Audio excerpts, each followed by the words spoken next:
బండి సంజయ్ అనే ఒక కేంద్ర సహాయ మంత్రి, రక్షణ సహాయ మంత్రి,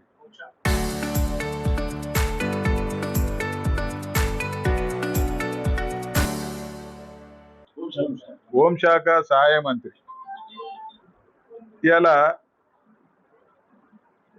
తను ఏం చేస్తున్నాడో తనకు అర్థం కావటం లేదు.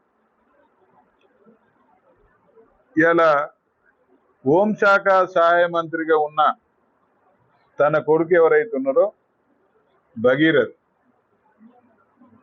ఒక మైనర్ బాలికను ఫామ్ హౌస్ లోకి తీసుకెళ్లి కూల్ డ్రింక్స్ లో మత్తు మందు కలిపి అత్యాచారం చేసిండని ఆ అమ్మాయి వాళ్ళ కుటుంబం కూడా పోలీసులకు ఫిర్యాదు చేశారు. గత 3 నెలలుగా ఫిర్యాదు చేసినా కానీ ఏ పోలీసులు ఎవరు కూడా పట్టించుకోలేని పరిస్థితులలో వాళ్ళు బీఆర్ఎస్ పార్టీ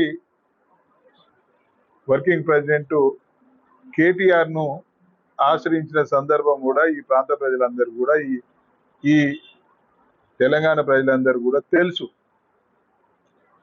కానీ తాను సందర్భం వచ్చినప్పుడు ఏం మాట్లాడుతూ ఉన్నాడు అంటే, నేను ఒక నిజాయితీ పరుణ్ణి, నేను జై శ్రీరామ భక్తుణ్ణి, నేను ఒక బీజేపీ నాయకుడిని, కేంద్ర మంత్రిని అని చెప్తా ఉన్నాడు.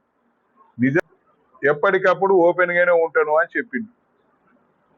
నిజంగానే నువ్వు కేంద్ర హోంశాఖ సహాయ మంత్రివి ఈ దేశానికి అనుకుంటే, నీ కొడుకైనా ఇంకా నీ కుటుంబ సభ్యులైనా ఇంకెవరైనా ఏ పొరపాటు చేసినా బహిరంగంగా నువ్వు వాళ్ళని శిక్షించాలని డిమాండ్ చేయాలి. వాళ్ళని శిక్షించడానికి నువ్వు నీ అధికారాన్ని ఉపయోగించుకోవాలి. కానీ నీకున్న అధికారాన్ని నీ కొడుకును కాపాడుకోవడం కొరకే దేశ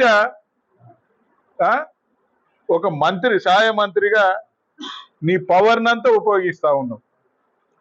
అలా ఇలా నువ్వు చేసే పనులు ఎట్లా ఉన్నాయంటే, నువ్వు బీజేపీ పార్టీకి తలదించుకునే విధంగా చేస్తా ఉన్నావు. ఇలా తలదించుకునేగా చేసి బీజేపీ పార్టీ విలువ లేకుండా చేస్తా ఉన్నావు. శుద్ధి చేసుకొని నిజంగానే నా కొడుకు తప్పు చేసిండు, ఈ దేశంలో ఎవడు తప్పు చేసినా శిక్షకు అర్హుడు, చట్టం తన పని తాను చేసుకోపోతుందని నువ్వెవరినైతే నీ కొడుకుని దాచిపెట్టుకున్నావో, ఎలకలం కాదన్నావు కదా, ఎలకల్లాగా పోయి ఇవాళ ఎన్నో ఒక గోల చేరి మీరు దాచుకుంటా ఉన్నారు. దాచుకున్న వాడిని తీసుకొచ్చి పోలీసులకు ఒప్పజెప్పండి.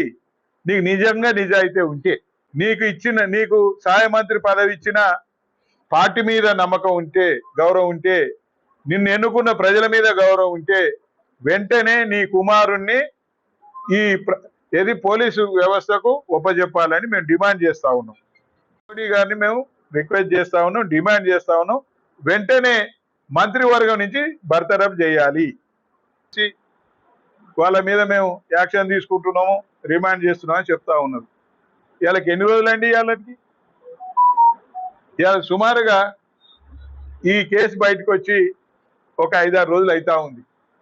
మరి ఏం చేస్తుంది ఈ ప్రభుత్వం? నువ్వు ఛేదించలేవా?